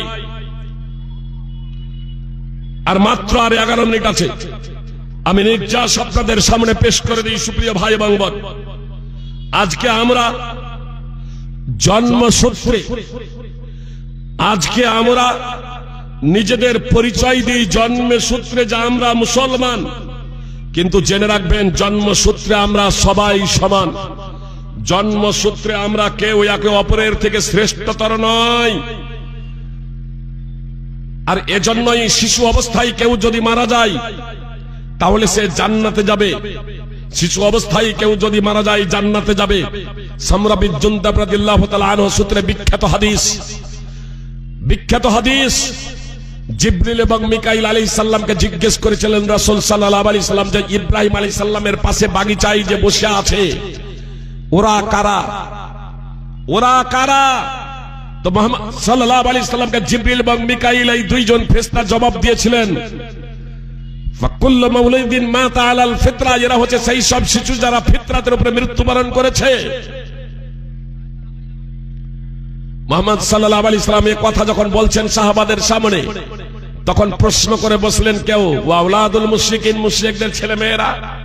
তো মুহাম্মদ সাল্লাল্লাহু আলাইহি সাল্লাম বলেন ওয়াউলাদুল মুশরিকিন, মুশরিকদের ছেলে মেয়েরাও। সহিহ বুখারী হাদিস নম্বর 7047, একই হাদিস সহিহ বুখারীর 1386 নম্বর হাদিস ওই হাদিস রয়েছে, আর 1386 নম্বর হাদিসে সেই দুইজন ফেরেশতার নাম রয়েছে। সুপ্রিয় ভাতৃবৃন্দ, ভগিনীগণ, তাহলে এত দ্বারা স্পষ্ট হয়ে গেল কচিকাঁচা অবস্থায় যারা মৃত্যুবরণ করবে তারা জান্নাতে যাবে, তারা স্বর্গে যাবে। মুসলমান ঘরে জন্মগ্রহণ করুক আর অমুসলমান ঘরে জন্মগ্রহণ করুক, এখন সাবালক সাবালিকা আমরা হয়ে গেছি, বালেক বালেগা আমরা হয়ে গেছি। সাবালক সাবালিকা ও বালেক বালেগা হয়ে যাওয়ার পরে এখন মানুষ, সারা পৃথিবীর মানুষ দুটো শ্রেণীতে বিভক্ত। এ কথাটাও ভুল যে সমস্ত সৃষ্টি সৃষ্টির সেরা, সমস্ত মানুষ সৃষ্টির সেরা, জেনে রাখবেন এ কথাটাও ভুল। মানব জাতি সর্বোৎকৃষ্ট সৃষ্টি, এ কথাটাও ভুল। আল্লাহ বলছেন দেখুন, ইন্নাল্লাযীনা কাফারু মিন আহলিল কিতাবি ওয়াল মুশরিকিনা ফী নারি জাহান্নাম খালিদিনা ফিহা। আল্লাহ মানুষকে সর্বোত্তম অবয়ব সৃষ্টি করেছেন, এটা ঠিক, সমস্ত মানুষকে সর্বোত্তম অবয়ব, কিন্তু সমস্ত মানুষ সৃষ্টির শ্রেষ্ঠ এ কথা ঠিক নয়। আল্লাহ বলছেন, এবার শুনুন, ইন্নাল্লাযীনা কাফারু মিন আহলিল কিতাবি ওয়াল মুশরিকিনা ফী নারি জাহান্নাম খালিদিনা ফিহা উলাইকা হুম শাররুল বারিয়া। নিশ্চয় আহলি কিতাবদের মধ্যে যারা কুফরি করেছে, ইহুদি এবং খ্রিস্টানদের মধ্যে যারা কুফরি করেছে এবং যারা মুশরিক, তারা জাহান্নামের আগুনে থাকবে। আহলি কিতাব, ইহুদি খ্রিস্টান, ঐশী গ্রন্থের যারা অধিকারী, যাদেরকে ঐশী গ্রন্থ দেওয়া হয়েছিল, যেমন তাওরাত, ইনজিল, জাবুর ইত্যাদি, তা আসমানি গ্রন্থের যারা দাবিদার, যাদের কাছে আসমানি গ্রন্থ আছে, তারা, তাদের মধ্যে যারা কুফরি করেছে এবং যারা মুশরিক, আল্লাহর সাথে বংশীদার সাব্যস্ত করেছে, আল্লাহ বলছেন তারা জাহান্নামের আগুনে অবস্থান করবে, খালিদিনা ফিহা, সেখানে তারা স্থায়ীভাবে থাকবে।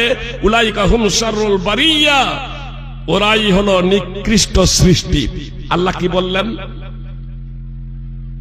যারা কাফের, যারা মুশরিক, যারা কাফের, যারা মুশরিক, যারা ইমানদার নয়, যারা মুসলমান নয়, তারা হচ্ছে সৃষ্টির নিকৃষ্ট, আর তারা জাহান্নামে থাকবে।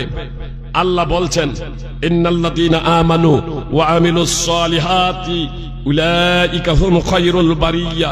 নিশ্চয় যারা ঈমান এনেছে ও সৎ কাজ করেছে তারাই সৃষ্টির সর্বোৎকৃষ্ট। মানুষই সৃষ্টির সর্বোৎকৃষ্ট, আবার মানুষই সব থেকে সৃষ্টির নিকৃষ্ট। মানুষই সৃষ্টির সর্বোৎকৃষ্ট আর মানুষই সব থেকে নিকৃষ্ট সৃষ্টির। সুপ্রিয় ভাতৃবৃন্দ, যারা, যেসব মানুষেরা সৃষ্টির নিকৃষ্ট তারা জাহান্নামে যাবে, তারা নরকে যাবে, আর যারা সৃষ্টির সর্বোৎকৃষ্ট তারা জান্নাতে যাবে।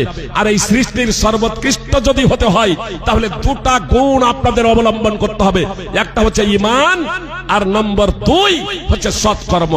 আপনাকে সৎকর্ম করতে হবে, ঈমানের সাথে সাথে সৎকর্ম করতে হবে। সুপ্রিয় ভাতৃবৃন্দ, ভগিনীগণ, যদি আমরা প্রকৃত ঈমানদার হতে পারি এবং সৎকর্ম পরায়ণশীল হতে পারি তাহলে ইনশাআল্লাহ আমরা সৃষ্টির সর্বোৎকৃষ্ট হব। আর নামাজ ছাড়া সর্বোৎকৃষ্ট হওয়া যায় না। মানে সৎকর্মের মধ্যে শ্রেষ্ঠতম সৎকর্ম হলো সালাত প্রতিষ্ঠা করা, নামাজ আদায় করা। ইবাদতের মধ্যে অন্যতম ইবাদত হলো নামাজ আদায় করা। ইবাদতের মধ্যে অন্যতম ইবাদত হলো নামাজ আদায় করা। তো যে ব্যক্তি নামাজই আদায় করে না, সে ব্যক্তির অন্যান্য সৎকর্ম গ্রহণ হওয়ার ব্যাপারে সন্দেহ আছে। সৌদি ফতোয়া কমিটির মুফতিগণ তো বলছেন, কেউ যদি এক ওয়াক্তের নামাজ ছেড়ে দেয় তাহলে সে কাফের হয়ে যাবে। তার কোনো আমল আর কাজে দিবে না, তার কোনো আমল কাজে আসবে না। সুপ্রিয় ভাতৃবৃন্দ, ভগিনীগণ, এই বিষয়ে যদি ওলামায়ে কেরাম মতানক্য করেছে, একটা গুরুত্বপূর্ণ কথার দিকে ইঙ্গিত করছে, তাহলে কথাটা মনোযোগ দিয়ে শোনার চেষ্টা করুন। আমরা অনেক সময় যারা নামাজি, এই নামাজিরাও অনেক সময় নামাজ ছেড়ে দিই। কেমন নামাজ ছেড়ে দিই? বিয়ে আছে তো বিয়ে বিদায় করতে গিয়ে জোহর আসরের নামাজ ছেড়ে দিই, জোহরটা পড়লো, আসরের নামাজ বিয়ে বিদায় করতে গিয়ে ব্যস্ততার মাঝে মাগরিবে পড়ি, হয় না? হয় না? শিলিগুড়ি গেলাম, কলকাতা গেলাম, জোহর আসর মাগরিব এসা সব নিয়ে বাড়িতে চলে এলাম, দিয়ে এসে জিজ্ঞেস করছে, মৌলানা সাহেব একদিনের নামাজ কাজা আছে তো জোহরের টাইমে জোহর পড়বো, আসরের টাইমে আসর, না ধারাবাহিক ভাবে পড়বো? এটা হচ্ছে কুফর এবং শিরক। আসরের নামাজ মাগরিবে পড়বেন, এটা কুফর এবং শিরক। এশার নামাজ ফজরে পড়বেন, কুফর এবং শিরক। ইচ্ছাকৃতভাবে আপনার এই কাজের দোহাই দিয়ে জেনে রাখবেন, দুটো অবস্থা ছাড়া নামাজ কাজা হতে পারে না। দুটো অবস্থা ছাড়া নামাজ কাজা হতে পারে না। কথা মনোযোগ দিয়ে শুনুন। একটা অবস্থা হচ্ছে ঘুমন্ত অবস্থা, রাত্রে ঘুমিয়েছেন, ঘুম ভাগেনি, সকাল 7টায় ঘুম ভেঙেছে, তার টাইম হলো তখনই। আপনি বলবেন 1 কোটি টাকা জালসাই যদি দিয়ে দিই তাহলে লাভ হবে না? তাহলে ওই নামাজটা আদায় হবে না? হবে না। আপনার 7টায় ঘুম ভেঙেছে, জোহরেও নামাজ পড়া চলবে না, আপনাকে ওই টাইমে নামাজ পড়ে নিতে হবে। ফালিউসাল্লিহা ইযা যাকারাহা ফালা কাফফারাতা লাহা ইল্লা যালিক। যখন স্মরণে আসবে তখনই আপনাকে নামাজটা আদায় করে নিতে হবে, এত ব্যতীত তার কোনো কাফফারা নাই। দুটো অবস্থায় নামাজ কাজা হতে পারে, একটা ঘুমন্ত অবস্থা আর একটা ভুলে যাওয়া। আর এর কাফফারা হলো যখন স্মরণে আসবে তখনই আপনাকে সেটা আদায় করে নিতে হবে, এত ব্যতীত আর তার কোনো কাফফারা নাই।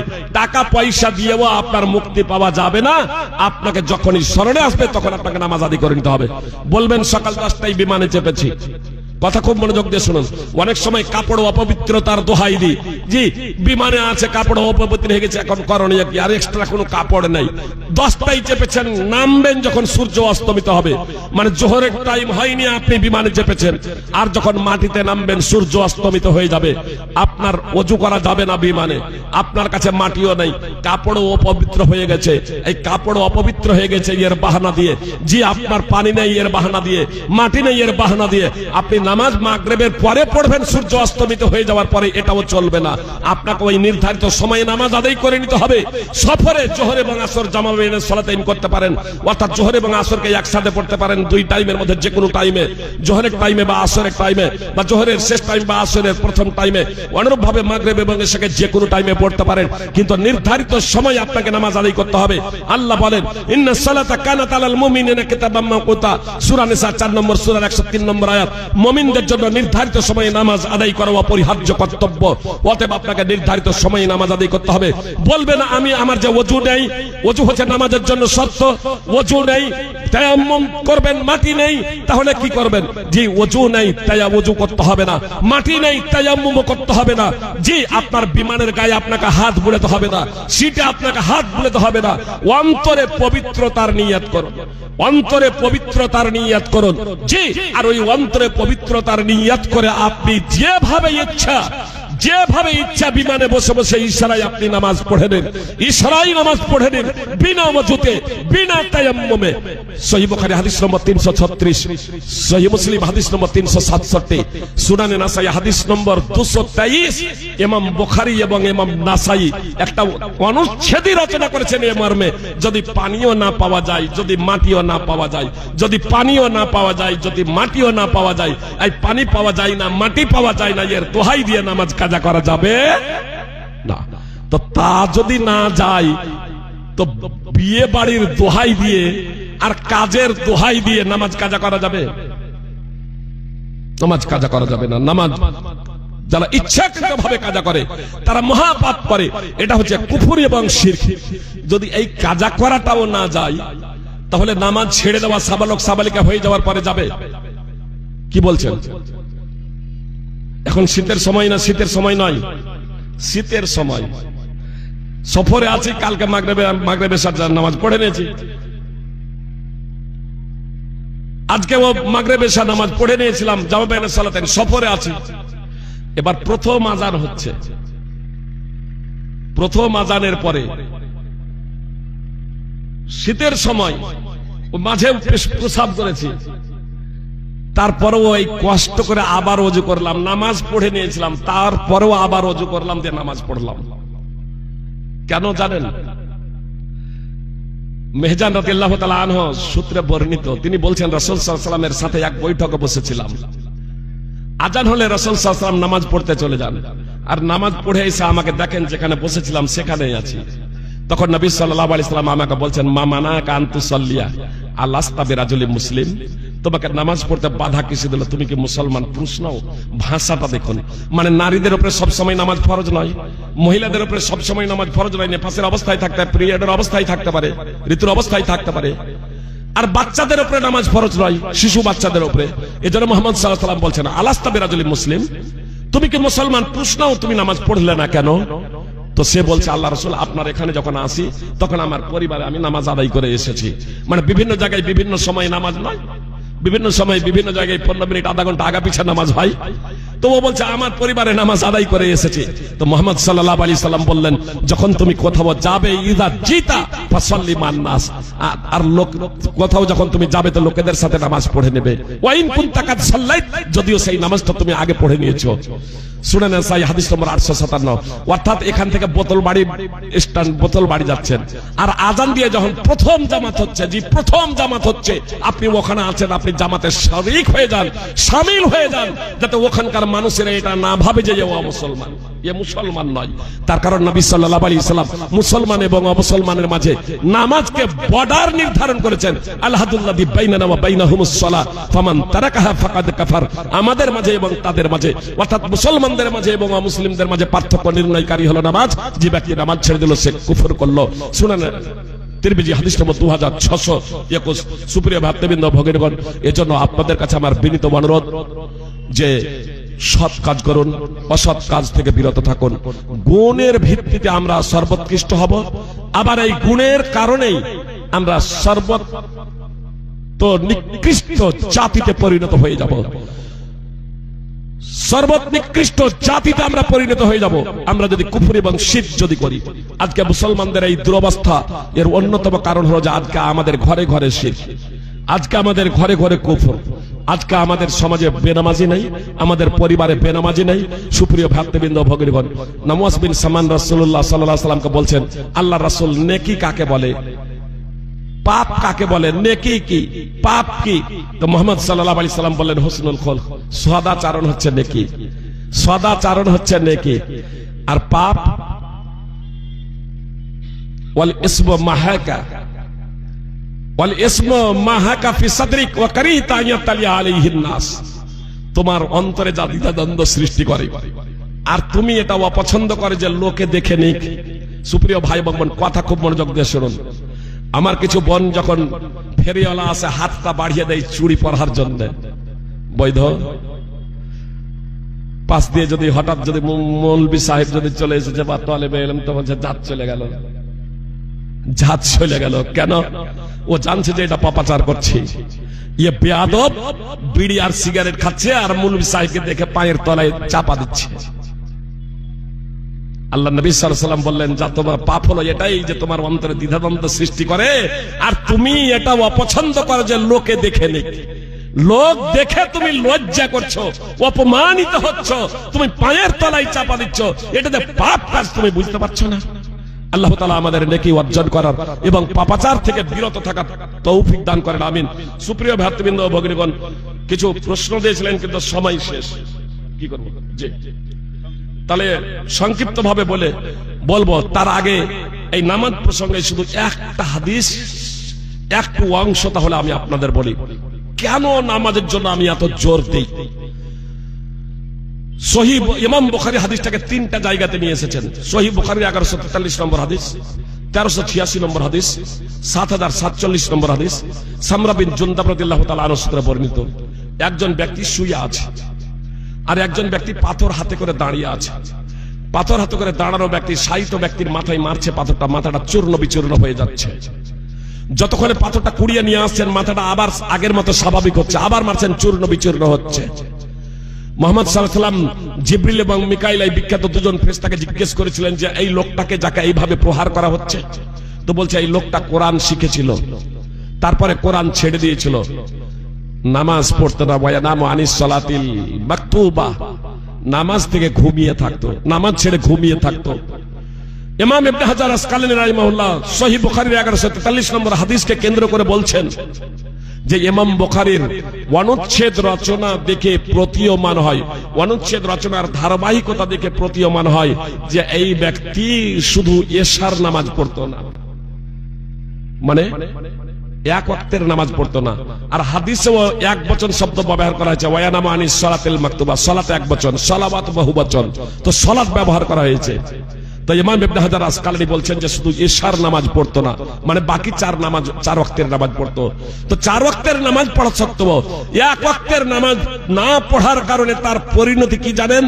পাথর দিয়ে অব্যাহত ধারায় মারা হচ্ছে। কতদিন মারা হবে জানেন? জিবরিল এবং মিকাইল, এই বিখ্যাত দুজন ফেরেশতা মুহাম্মদ সাল্লাল্লাহু আলাইহি ওয়াসাল্লামকে জানাচ্ছেন, ইউফআলু বিহি ইলা ইয়াউমিল কিয়ামা, কিয়ামত সংঘটিত হওয়া পর্যন্ত তাকে এইভাবেই প্রহার করা হবে। এখনো সুযোগ আছে, এখনো সুযোগ আছে, আমরা মরে যাইনি, আমাদের মৃত্যু হয়ে যায়নি, ইন্তেকাল হয়ে যায়নি, যে কোনো মুহূর্তে ইন্তেকাল হতে পারে, মৃত্যু হতে পারে। যে আজকেই ফেসবুকে দেখছিলাম এক বক্তা বক্তব্য রাখতে রাখতেই মরে গেল, বক্তব্য রাখতে রাখতেই মরে গেছে, বাংলাদেশের ঘটনা, বক্তব্য রাখতে রাখতেই শেষ। কার কখন মৃত্যু হবে আমরা কেউ জানি না। সুপ্রিয় ভ্রাতৃবৃন্দ, ভগ্নীগণ, অন্তরের অন্তঃস্থল থেকে তওবা করে নিন। জীবনে যত নামাজ ছুটেছে, আল্লাহ তুমি নিজ রহমতে আমাদের ক্ষমা করে দাও। জীবনে আর কখনো নামাজ ছাড়বো না। আমার সন্তান সন্ততি, আমার ফ্যামিলি, আমার পরিবার কেউ যদি বেনামাজি যদি থাকে, ঘুমাবো না যতক্ষণ পর্যন্ত তারা অঙ্গীকার করবে যে আর জীবনে নামাজ ছাড়বো না। আর এখন এশারের টাইম আছে, এশারের নামাজ পড়ে যাতে তারা ঘুমায়। সুপ্রিয় ভ্রাতৃবৃন্দ, ভগ্নীগণ, কি গ্যারান্টি আছে যে আপনি ঘুমাবেন আর সেই অবস্থায় মৃত্যু হয়ে যাবে? ঘুমের আরবি হচ্ছে ঘুমাবো, এর আরবি হচ্ছে আনামো। ঘুমামো এর আরবি হচ্ছে আনামো। কিন্তু ঘুম যাওয়ার দোয়া কি জানেন? বিসমিকা আল্লাহুম্মা, কি বিসমিকা আল্লাহুম্মা আমুতু ওয়া আহইয়া, আল্লাহুম্মা বিসমিকা আমুতু ওয়া আহইয়া, আল্লাহুম্মা বিসমিকা আমুতু ওয়া আহইয়া। আমুতো, আনামো না বলে বলছে আমুতো কেন? আল্লাহ রাসূল সাল্লাল্লাহু আলাইহি ওয়াসাল্লাম আরবি জানতে, বাবা তো সবাই আল্লাহ। আমুতো আমি মারা যাচ্ছি, আনামো আমি ঘুমাচ্ছি, তো ঘুমাচ্ছি না বলে বলছে মারা যাচ্ছি। বুঝতে পারছেন না? ওই অবস্থায় আপনার মৃত্যু হয়ে যেতে পারে, ওই অবস্থায় মৃত্যু হয়ে যেতে পারে। সুপ্রিয় ভ্রাতৃবৃন্দ, ভগ্নীগণ, আর কোথায় সুযোগ? আপনি তওবা করবেন, ঘুমানোর আগে তওবা করুন, ঘুমানোর আগে তওবা করুন। যদি পরিত্রাণ পেতে চান, মুক্তি যদি পেতে চান। সুপ্রিয় ভ্রাতৃবৃন্দ, কিছু প্রশ্ন এসেছে খুব সংক্ষিপ্ত ভাবে। বাচ্চার আকিকা না দিলে বাচ্চার উপর কি বিপদ আসবে? বাচ্চার আকিকা না দিলে বাচ্চার বিপদ আসবে, এ ধরনের কোন কোরআন হাদিসে বর্ণনা নেই। আসলে একটা বাচ্চা, রাসূল সাল্লাল্লাহু আলাইহি সাল্লাম বলেছেন, একটা শিশু তার আকিকার সাথে বন্ধক থাকে। এর ব্যাখ্যা এবং বিশ্লেষণে কোরআন এবং সুন্নাহর যারা মহাপণ্ডিত তারা এ কথা বলেছেন যে শিশু অবস্থায় বাচ্চা যদি মারা যায়, তো আর ওই বাচ্চার যদি আকিকা দেওয়া না থাকে, তাহলে ওই পিতামাতার জন্য সুপারিশ করবে না, তার পিতার জন্য জাতের উপরে দায়িত্ব এবং কর্তব্য, তার জন্য সুপারিশ করবে না। এজন্য আকিকা দেওয়াটা হচ্ছে গুরুত্বপূর্ণ একটি সুন্নাত, সেটি পারতপক্ষে আমাদের করা একান্ত কর্তব্য। 7 দিনের দিন আকিকা করবেন।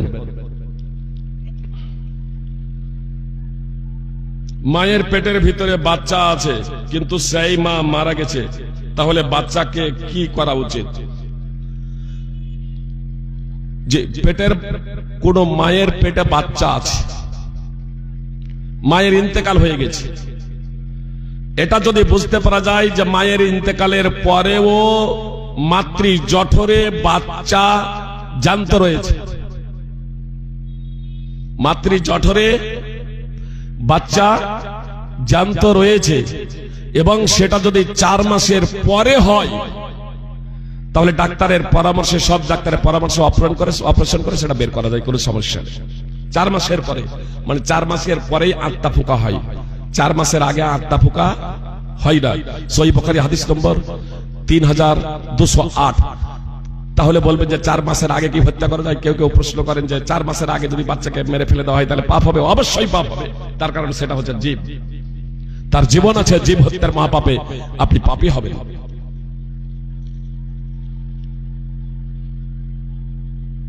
এক বছরের বাচ্চা আছে, আবার বাচ্চা পেটে হয়ে গেছে, তাহলে করণীয় কি? আমি এই বাচ্চা নষ্ট করলে পাপ হবে কি? জি, এখনই বললাম 4 মাসের আগে যদি নষ্ট করেন সেটাও মহাপাপ, আর 4 মাসের পরে যদি নষ্ট করেন তাহলে সেটাও মহাপাপ। 1 বছরের বাচ্চা আছে, আবার বাচ্চা চলেছে, এদের সমস্যা কোথায়? রিস্ক আপনি খাওয়াবেন নাকি? ও রিস্ক ও নিয়ে আসবে আল্লাহর কাছে। যে যারা 2টা সদস্য, ওরা রেশন কার্ডের কয়টা কার্ড পাবে? 2টো। যারা 4টা কার্ড পাবে। কেউ যদি এই কারণে বাচ্চা নষ্ট করে যে আমি কি করে খেতে দেব, কি করে লেখাবো, পড়াবো, তাহলে এটা হচ্ছে এক প্রকারের শিরক, মহাপাপ। হ্যাঁ, বাচ্চার মায়ের সমস্যা আছে, বাচ্চার মা রোগী, অসুস্থ, বাচ্চার মা নিজে রোগী, অসুস্থ, তো ওই বাচ্চা চলে এসেছে, কি করব? এটাই না করে আপনাকে বলবো বাচ্চা আসার আগেই আপনাকে সতর্কতা অবলম্বন করতে হবে। জি, বাচ্চার মায়ের যদি শরীর যদি এই ধরনের হয়, রোগা, অসুস্থ, বাচ্চার বয়স বেশি হয়নি, আর বাচ্চার মা নিজে অসুস্থ, বাচ্চা যদি আসে তার রোগ আরো বৃদ্ধি হয়ে যাওয়ার প্রবল সম্ভাবনা রয়েছে, তা আগেই সতর্কতা অবলম্বন করুন। আগেই আপনি সতর্কতা অবলম্বন করুন, এটা আপনি করতে পারেন, কোনো সমস্যা নেই, এটা জায়েজ। আল্লাহ তাআলা আমাদের প্রত্যেককে পবিত্র কোরআন ও সুন্নাহ অনুযায়ী জীবনযাপন করার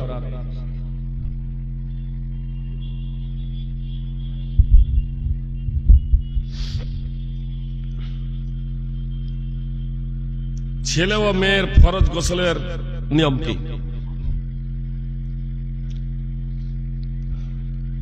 ছেলে মেয়ে উভয় গোসলের সময় ফরজ গোসল আগে 2 হাত কবজি পর্যন্ত ধুয়ে ফেলবেন, বুঝতে পারছেন? তারপরে পাত্রে পানি আছে, সেই পাত্রে হাত ডুবাবেন। আজকাল আমাদের ট্যাপ থাকে সাধারণত, তো এই জন্য 3 বার ধুয়ে সাধারণ ফেলতে হবে, কোনো জরুরি নয়, বুঝতে পেরেছেন? আপনার হাত ধুয়ে, হাত ধন, বাড়া ধন, যেহেতু পাত্রে ডোবাচ্ছেন না, সর্বপ্রথমত লজ্জায় স্থান পরিষ্কার করবেন। সর্বপ্রথম লজ্জায় স্থান পরিষ্কার করে নেবেন। লজ্জায় স্থান পরিষ্কার করার পরে বিসমিল্লাহ বলবেন। বিসমিল্লাহ বলে ওজুর নেই ওযু করবেন, ওজুর নেই ওযু করবেন। অবশ্যই এক্ষেত্রে আপনার নাকে এবং মুখে কুলি করার সময়, নাকে পানি দেওয়ার সময় এবং কুলি করার সময় একটু যাতে ভিতরে পানি প্রবেশ হয় সেই বিষয়টা লক্ষ্য রাখবেন। তবে রমজানের দিনে কাউকে যদি ফরজ গোসল করতে হয়, কারণ নাইট ফয়েল হয়ে গেছে, ফরজ গোসল করতে হচ্ছে, সেই ক্ষেত্রে নাকের ভিতরে রোজার অবস্থায় প্রবেশ করাবে না, খুব বেশি না, এমনি সাধারণ নরমাল ভাবে প্রবেশ করাবে না। তারপরে মাথা ধৌত করবেন, 3 বার সমস্ত শরীরে পানি বহিয়ে দেবেন। এটা ফরজ গোসলের পদ্ধতি। আপনার সাধারণত সুন্নতি গোসল রাসূল সাল্লাল্লাহু আলাইহি ওয়াসাল্লাম গোসলের আগে ওযু করতেন। নারীরাও আপনার সেইভাবেই গোসল করবে, তবে নারীদের চুলের প্রত্যেকটা গোড়াতে পানি পৌঁছাতে হবে, এটা আবশ্যক না। মাথায় 3 খাবল পানি নিয়ে, 3 অঞ্জলি পানি নিয়ে মেয়েরা মাথায় এরকম বুলিয়ে দেবে। যদি ঠান্ডা লেগে যাওয়ার সম্ভাবনা যদি থাকে বা ঠান্ডা লাগার সম্ভাবনা থাকে, 3 অঞ্জলি মাথায় পানি বহিয়ে দিলেই যথেষ্ট, কোনো সমস্যা নেই। আসসালামু আলাইকুম ওয়া রাহমাতুল্লাহি ওয়া বারাকাতুহু। শুকরান, জাযাকুমুল্লাহু খাইরান ওয়া আহসানাল জাযা। আমরা আলোচনা শুনলাম আজকের জালসার প্রধান বক্তা ফজিলাতুল শেখ আনোয়ারুল হক ফাইজি সাহেবের কাছ থেকে, যে মানুষ জাহান্নামে কেন যাবে, জাহান্নাম কত ভয়াবহ স্থান জায়গা রয়েছে এবং তার বাঁচার কিছু উপায় পদ্ধতি এবং কিভাবে আমাদের জীবন যাপন করতে হবে, এইসব বিষয় নিয়ে আমাদের সামনে হাদিস কোরআনকে সামনে রেখে আলোচনা রাখলেন। আল্লাহ রাব্বুল আলামিন তিনাকে উত্তম বদলা দেন এবং আমাদের সকলকে সেই সমস্ত ইসলামের বার্তাগুলির প্রতি আমল করার তৌফিক দান করেন। ব্রাদারান ইসলাম, মা বোনদের উদ্দেশ্যে একটু বলছি যে আপনারা পিছনে ভিড় জমে রেখেছেন, একটু সামনে এগিয়ে এসে বসুন, যাতে করে পরবর্তী যিনারা আসবেন যে সমস্ত মা বোন তাদের স্থান জায়গা হয় বসার। অবশ্যই আপনারা একটু এগিয়ে বসবেন। কিছু মোটরসাইকেলওয়ালা দেখছি যে আপনার পেন্ডালে মোটরসাইকেল নিয়ে চলে আসছে, হয়তো শ্রোতা অসুবিধা হবে বসতে বা জায়গা পেতে, তাই দয়া করে মোটরসাইকেল গুলো আপনারা কর্তৃপক্ষের চেষ্টা করবেন যাতে করে ফিল্ডে না থাকে বা ফিল্ডে না আপনারা রাখেন, যেহেতু যদি শ্রোতা বেশি হয় তাহলে অসুবিধা হবে। যাই হোক, আল্লাহ রাব্বুল আলামিন আমাদের সকলকে বুঝার মানার তৌফিক দান করেন। এবারে আজকের জালসায়